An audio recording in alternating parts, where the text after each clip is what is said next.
नमस्कार, मैं पंडित गणेश ठंगवाल स्वागत करता हूं आप सभी का आपके पसंदीदा YouTube चैनल ज्ञान धर्म संगम पर। तो दोस्तों, जो लोग चैनल से नए जुड़े हैं वो लोग चैनल को सब्सक्राइब कर लें। वीडियो अगर आपको अच्छी लगे तो उसे शेयर करें, कमेंट बॉक्स में आकर कमेंट जरूर करें। साथ ही बेल आइकन को हिट करना ना भूलें, जिससे कि मेरा प्रत्येक वीडियो आप तक पहुंचे।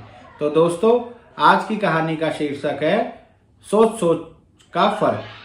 तो दोस्तों, प्रत्येक व्यक्ति के सोचने समझने की क्षमता अलग अलग होती है। शास्त्र भी कहता है कि मुंडे मुंडे मतिर भिन्ना, अर्थात जितने सिर हैं, जितने मस्तिष्क हैं, जितने दिमाग हैं, सबके सोचने समझने की क्षमता भिन्न भिन्न है, अलग अलग है। और प्रत्येक व्यक्ति अपनी सोचने समझने की क्षमता के साथ ही किसी भी बात पर सोच विचार करता है और अपने बात को आगे रखता है। जैसे कि अगर एक किसी मेज पर एक आधा पानी से भरा हुआ गिलास रखा हो, तो अगर हम अलग अलग व्यक्तियों से पूछेंगे कि यह पानी से भरा हुआ जो गिलास सामने रखा है, सामने क्या रखा है, तो कुछ लोग बताएंगे कि सामने गिलास रखा है, और कुछ लोग बताएंगे कि सामने आधा पानी से भरा हुआ गिलास रखा हुआ है, और कुछ लोग बताएंगे कि आधा खाली गिलास रखा हुआ है। इसी प्रकार यदि हम मार्ग से जा रहे हैं और मार्ग में कोई गुलाब का पौधा आपको मिलेगा, उस पर गुलाब खिला हुआ रहेगा, तो यदि हम पूछेंगे या लोग बात करेंगे तो इस तरह से कहेंगे कि कुछ लोग बोलेंगे कि गुलाब का फूल बहुत सुंदर है, परंतु इसके वृक्ष पर कांटे भी बहुत हैं। और कई लोग करेंगे कि कांटे से भरे हुए वृक्ष पर कितना सुंदर गुलाब का फूल रखा हुआ है।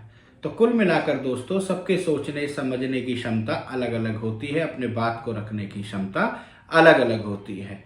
इसी तरह से इसी शीर्षक पर एक कहानी ध्यान में आती है कि एक बार एक आश्रम में, गुरुजी का एक आश्रम होता है, वहाँ पर गुरुजी अपने शिष्यों को अध्ययन कराते हैं। तो एक बार उनके पड़ोसी वहाँ पर आते हैं और कहते हैं कि गुरुजी, हमें 2 महीने के लिए कहीं बाहर जाना है। अब हमारी ये 2 गाय हैं, इनको हम नहीं ले जा सकते हैं, तो इनको क्या आप कुछ दिनों के लिए 2 महीने के लिए अपने पास रख लेंगे? तो गुरुजी उनके निवेदन को सहर्ष स्वीकार कर लेते हैं और गायों को, अपने शिष्यों को बुलाते हैं। कहते हैं, भाई ये 2 गायें हैं, इन 2 महीने के लिए ये कहीं जा रहे हैं, तो इनकी गायों को हम अपनी गौशाला में रखेंगे। तो छात्रों को भेज देते हैं, कहते हैं कि इन्हें हमारी अपनी गौशाला में बांध लो। इस पर छात्र कहने लगते हैं कि अब ये गुरुजी ने 2 गायें और इनकी रख ली हैं, इसके लिए हमें अतिरिक्त कार्य करना पड़ेगा, गायों की अतिरिक्त सेवा करनी पड़ेगी। और इस तरह से बात करते हैं अपने गुरुजी से कि गुरुजी, अब हमें तो इन 2 गायों का अतिरिक्त कार्यभार करना पड़ेगा, आपने क्यों इनका निवेदन सहर्ष स्वीकार कर लिया? तो इस पर गुरुजी बोले कि यदि हम अतिरिक्त कार्य करेंगे तो हमें अतिरिक्त दूध भी तो पीने को मिलेगा। तो शिष्य जो थे गुरुजी की बात को टाल नहीं पाए और अपने अपने कामों में लग गए। इस प्रकार 2 महीने का समय व्यतीत हो गया। छात्रों ने भी खूब गायों का दूध पिया, क्योंकि अतिरिक्त दूध उनको मिल रहा था। और जब 2 महीने पूरे हुए तो वो जो जिनकी गायें थी वो अपनी गाय को लेने के लिए आए और गुरुजी से मिले और गुरुजी से कहने लगे कि गुरुजी, आपका बहुत बहुत धन्यवाद कि आपने 2 महीने तक हमारी गायों की सेवा की और अब हम अपनी गायों को ले जाने आए हैं। तो इस पर गुरुजी ने बोला, ठीक है, आप ले जाओ। तो इस पर जब गाय को वो ले जाने लगे तो शिष्य जो थे वो चिंता करने लगे कि अरे, अभी तक तो हमें अतिरिक्त दूध मिलता था, अब तो दूध हमको कम मिला करेगा। इस प्रकार गुरुजी से कहने लगे कि गुरुजी, अब इनकी गायें तो चली गई हैं, अब तो हमें दूध कम मिलेगा।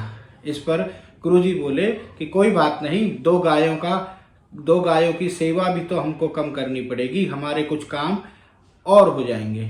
इस पर शिष्य कहते हैं कि गुरुजी, जब गाय आई थी तो हमने यही बात आपसे कही थी, उस समय आपने अतिरिक्त दूध की बात कही थी, और अब जब हम कह रहे हैं कि अतिरिक्त दूध न मिलना बंद हो जाएगा, तो इस समय आप कह रहे हैं कि गौ सेवा के कार्यों से भी हमें समय मिलेगा। तो गुरुजी अपने शिष्यों को समझाते हैं कि छात्रों, जीवन में कई बार ऐसी परिस्थितियां आएंगी आपके पास में, जब आपके पास कोई नई चीज आती है तो हम उसके लिए जो हमको कार्य करने पड़ेंगे उसको हम लोग देखने लगते हैं।